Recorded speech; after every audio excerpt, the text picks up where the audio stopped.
Hello my wonderful friends, happy Friday. How's everyone? Leopard print makes me feel better. I haven't watched the news and today I was like head to toe just cocooning myself in print to brighten up this lovely cold Friday evening. Whatever's going on outside there can stay outside there. I don't want to know anymore. We have a few little treats today. So I did do a video already. And then Will Lynch came knocking on my door, didn't he? And he dropped off this beast. Check that out. How good is this? Trust me, bartender pals and people who have any appreciation for bitters or amaros, this is delicious. It's so well made. I love the bottle, and you know the meaning behind it, I suppose, with the guys working away in the distillery. Little did Aideen and Will know that COVID would have hit, but so this is actually what I'm talking about. Who doesn't know what Still Garden is? They are a little distillery in Inchicore that opened just pre-COVID, and they have just been muscling through, doing their best, like, you know, getting everyone involved as well. Their gin that they made before this, they had actually sent out seeds to bartenders, and they incorporated that then into their batches of gin. It's called Social Gin. And Amaro, this is Ireland's first Amaro, from my knowledge. By all means, if I'm not correct, like, give me a shout, let me know. But it's absolutely delicious. Big, huge, well done, guys. It's brilliant. The whole team there are fantastic, you know, and what you have. And, you know, you've got your new distiller, Ellen Wolfill. Who's that? Got David there. So congratulations. Well done. Keep up the good fight. And, guys, support local. They are open when we go back to normal service, which is the 15 people outside, potentially, for Christmas. But they actually still doing tours. And you can sit outside after and have a look and check out the garden. Moving on for today. Today, is it a double-edged sword? I don't know. I am going to make our drink that we did on Sunday with Mezcal Mel, because we didn't really pay much attention to it because we were too busy chatting. Just a really simple drink. Is it a Mezcal Negroni? Do you call it a Mezcal Negroni? Because controversially enough, in the paper somebody had written about a gin margarita, and people were going mental over it. But then that got me thinking. I was like, sure, what do we call a Mezcal Negroni? We call it a Mezcal Negroni, but we call it Boulevardier. It's not a bourbon Negroni. Regardless of, I'm not too fussy, but let's just make a really nice drink with our bitter, our sweet, and our middle, I suppose. And the Amaro just like it was meant to be, just slotted right in there today. The other thing we're going to chat about is my my depression diagnosis. Sure, look, this is it. You know, it's hard to tell by my bubbly face and sounding voice the mental struggles that happen in my life. Like, and you know, is it your DNA? Is it through experiences? Who knows? You know, none of us know where it comes from. I'm sure some people do. Very hard to pinpoint. I'm gonna start making a drink while I talk. For me, I suppose the biggest time in my life when I actually went to investigate it was when I was living in London. All of a sudden, I couldn't answer my phone. All of a sudden, I couldn't actually use my phone. I was like, ugh! If it went off, like, I'd have my phone on silent upside down, and I actually wouldn't be able to look at it. And honestly, it was like I was afraid. I don't know. That was one thing. You know, like telltale signs that for me, that I was like, all of a sudden, oh, I don't cook anymore. Oh, I don't want to see people anymore. So there was little telltale signs that, you know, after a year or so, I was like, oh, and I'm not literally to make me depressed. I think it's always kind of, you know, want for a better word, being there, or, you know, via experiences or like that. You don't know where it comes from, but it's definitely, I think, something that might have been kind of bubbling under the surface, and only I had time to explore it at that stage in my life. Because I was concerned, you know, I thought I had like Alzheimer's or something. My dad had a brain aneurysm, and obviously, you know, anything to do with the brain highly impacts your functions and your mood and everything like that. So my main focus in going there was like, am I having an aneurysm? Because my father had one and he got no warning signs, you know. So that's why I actually went to the doctor, because I was like, this is not me, like, I don't know what's happening. And then obviously you break it down, and this person that you don't know is telling you, yeah, you've got depression, and you're like, no, sorry, that's for people with, you know. And this is what, 7 years ago, maybe 6 years ago, maybe. And you're like, ugh. And so all just a bit messy, trying to get a handle on it, and then you distract yourself with life and drinking and partying, and you're like, yes, it's great, blah blah blah blah. And then, yeah, I suppose over there they kind of gave me like a 6 month run of tablets, and I'd never taken antidepressants before. We're going equal parts, my friends, just to interrupt this really light conversation. By all means as well, I've no problem talking about depression, I've no problem talking about mental health problems, because telling you, you know, what I know now, regardless of, let's finish this. Mezcal, gonna go for 30 mils. Amazing mezcal. Kikiriki is brilliant, traditionally made. The chat is on the Instagram, my Instagram TV, so go check it out. Like, unbelievable juice, great stuff.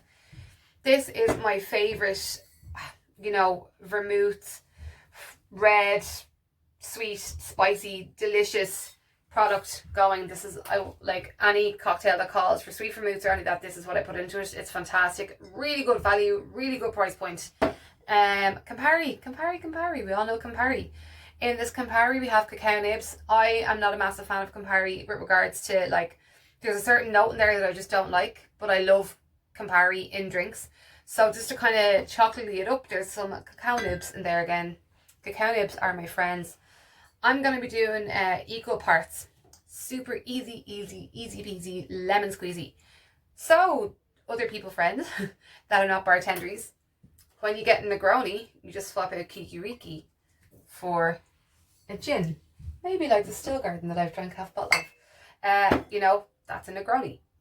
So cocktails, you know, they come across a bit like daunting, but they're not. You know, if you actually just read the recipes, you'll see that it's, a lot of them are twists on others. Back to diagnosis. Yeah.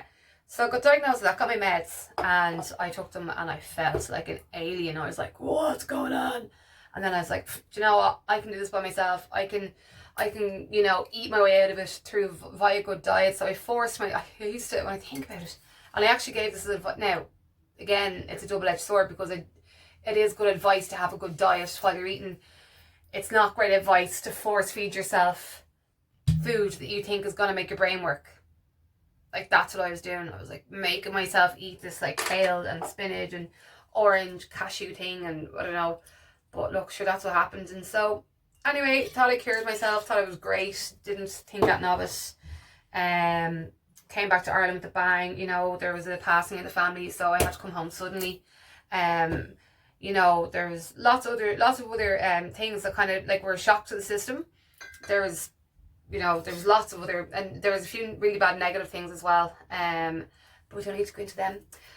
So as a result, my body was like, oh, this isn't working for me. So it was across, you know, different kinds of stress can cause different kinds of stuff. You know, I wasn't paying attention to the signals, to be honest. Sure, why would you? Because you don't know any different.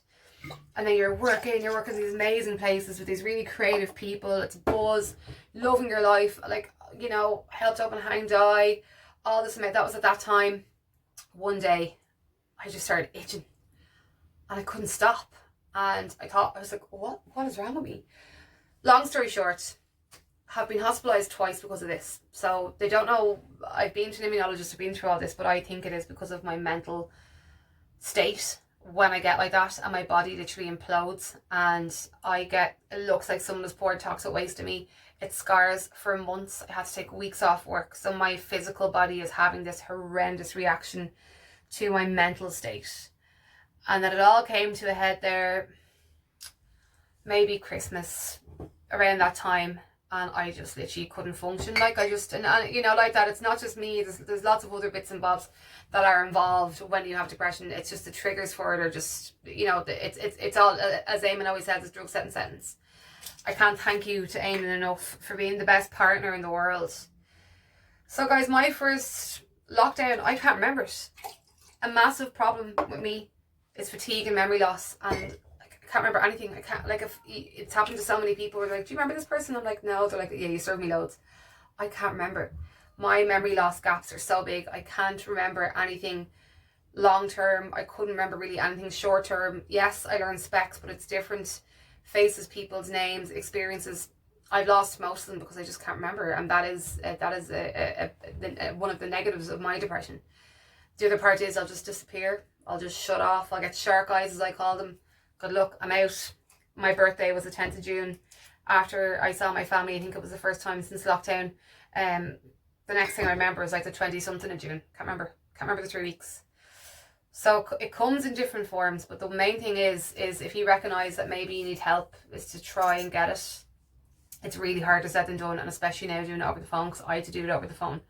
And you're like, what the hell? Just do my usual, getting the ice there. What was I going to say was over the phone is really daunting. It is, because you know me, I can talk a lot, but you're still like, it's really hard to kind of to convey how awful you're feeling at that point in time. And it's only when you say it to a stranger, you're like, am I nuts? Like, am I crazy? It's horrible, and it isn't a nice thing, but you know what? I'm on, this journey is so big for me personally. I feel like I have my life back. I've always said depression's like living with a smelly person. This is how I do it. They're always there. You can always smell them. You're aware of it. Some days they don't wash and you're like, what? Oh my God, it's so strong. And you'll have those days where it's so strong. For me, I'm on medication now. And meds mightn't work for everyone. It could be diet and exercise for some people. That could be your medication. It's all a personal journey. It doesn't matter what your helping hand is. Could just be talking to people you don't know, But what I do know is how much better I feel in myself. Like that, nobody wants to be medicated. Like, nobody wants to say that they're on it. But I feel, since I've told a few people, there's a bit of stigma to it. So I feel that some people are not quite as accepting of my antidepressant taking than I would feel they might be. But we're all only human, and you can't, unless you're that bad, you'll never understand why maybe someone like myself feels that need to go on medication, because you would never see it with me. But I still have really dark days. Like yesterday, I actually thought my chest was crunching, because I was just so like, ugh. It happens. But as long as you have a slight awareness about it, it really, really helps. Anyway, I think, who's not a bit nuts? I mean, we're all a bit nuts. I'm just certified nuts now. And I'm not making light of it whatsoever, but it's my diagnosis, it's my depression. And how I deal with it is, I do be quite jovial about it. So I remember when I told my friend Yika, if you're watching, do you remember? I went up to her and I was like, I come home and I was like, I got diagnosed with depression. I'm really sad about it. And she was like, well, yeah, I'd say so. That's why you have it. And I was like, oh yeah. It's all a very personal journey, so. But look, if this helps anyone, reach out. I know the mental health thing is so big at the moment, and it's really frightening, and it's, it's frightening for all of us. So please don't be shy. I know Barney Choi, big up to you, man. You put up, he's back on his meds as well. So don't be afraid to put the hand up and be like, I'm really struggling. And it could be anything. It could be the memory loss. It could be the fatigue. It could be having that battle in your head. It takes you about 1,000,000 hours to go to bed in the morning just because you're having it back and forth. That's exhausting. Even opening your eyes can be exhausting when you're in this frame of mind, So just because you're sitting at home at the moment, it doesn't mean that pain isn't any less, or that exhaustion isn't any less. I was the same fatigued sitting on my backside for 3 or 4 months than I was going in and doing a 60+ hour week. You know what I mean, guys? So yeah, so back to Drinksland. Well, it's all the same, isn't it? I love this drink. I love mezcal with the bitter. I love bitters and vermouth. How they work together is phenomenal. So well done to whatever inventor of the world decided to put Camparis and vermouths together. Unbelievable stuff.